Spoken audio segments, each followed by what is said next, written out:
Pay attention to your gait. If a person wiggles his hips a lot, he is probably used to breaking the rules and doesn't care what others think of him. If a person walks normally and stands straight, without bending his knees, he appreciates people and cares about their feelings and emotions. Most recently, my 4-year-old son began the why stage. I read an article that said the best way to end the endless questions soon was to ask the child, "What do you think?" A gift of fate. The child answers his own question, and you answer, "I like it." Case closed. If your interlocutor is scratching his nose, it means he's a little nervous and worried about what those around him think of his appearance.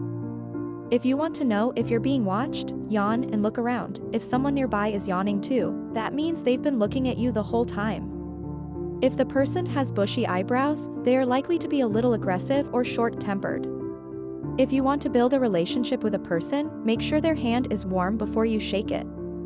Cold hands usually arouse distrust on a subconscious level. When you ask a question, a simple way to get others to agree with you is to nod during the conversation. This gesture is associated with positivity, so it will make your listeners think that your words are the truth in the last resort. If the interlocutor tilts his head to the side during the conversation, it is a sign that he feels comfortable to be near you and he likes what you say. A person's strongest and most vivid memories are usually associated with what happens at the beginning or the end, while the middle becomes a blur. So if you have the opportunity to schedule your own interview, be the first or last candidate. When you are arguing with someone, be calmer than your opponent. This behavior will make the person throw out something that you can later use against them. If a person raises their eyebrows when they see you, they are pleased to see you. This occurs at a subconscious level. An effective way to win him over is to make eye contact with him over a long period of time. If you find this difficult or inconvenient, try looking into the area between your eyes or brows. The interlocutor will not notice anything, and you will look friendly and confident. Not only your smile can radiate joy, but also your eyes. If you see small creases around the eyes, it is a sign that you are genuinely happy to be seen. This is what is called smiling with your eyes, smize. Otherwise, be wary of the person. As a rule, people with broad and elongated foreheads are more intelligent or have a good sense of humor. When talking to someone, watch his or her feet. This can tell a lot about the body language of the interlocutor.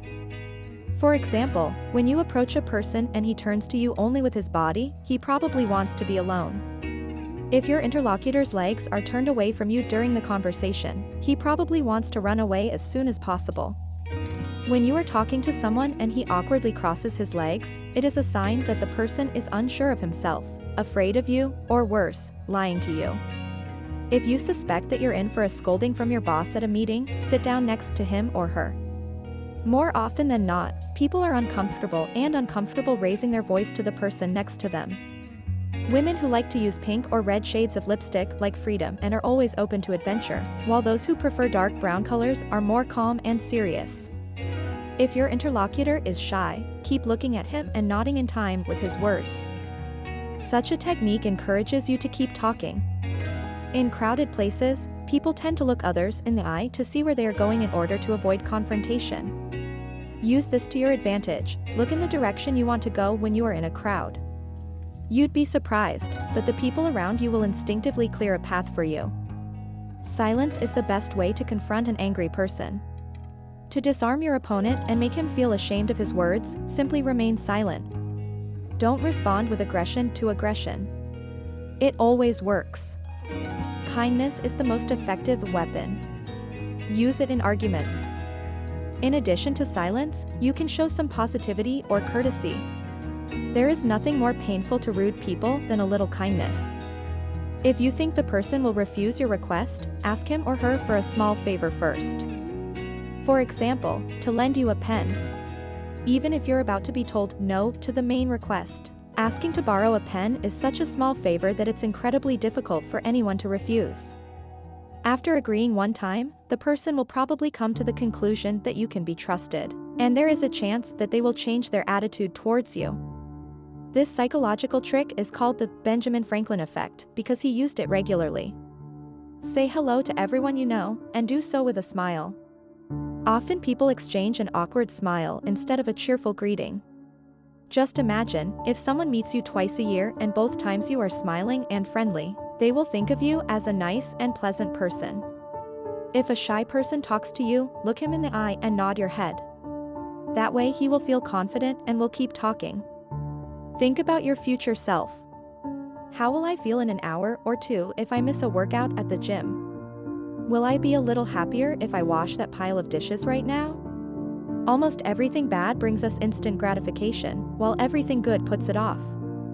To avoid drama at work and be loved by a coworker, you just have to compliment people behind their backs. When I do something that annoys and bored my husband into silence, I wait a few minutes and then ask him a seemingly innocent question. For example, how certain parts of the car work or something to do with mechanics. He starts talking about the car, and 5 minutes later, bam, he's happy again. I never tell him I'm doing it because I'm afraid that trick won't work anymore. But it works every time. When you fight with someone, find something you can agree on and then put forward your main point. If someone says they have hiccups, ask them to prove it. 9 times out of 10 the hiccups will disappear. The need to induce the hiccups for show will cause your diaphragm to stop hiccuping. As hard as you can, force yourself to do another hiccup. You'll see, the hiccups will stop. Saying "you're right" instead of "I know" will not diminish the discovery of the person who has just learned something. I think it's a pretty effective way of not looking like a jerk in the eyes of the person you're talking to. 92% of the viewers of this video are not subscribed to the Psychologist's Diary channel. You can fix that right now.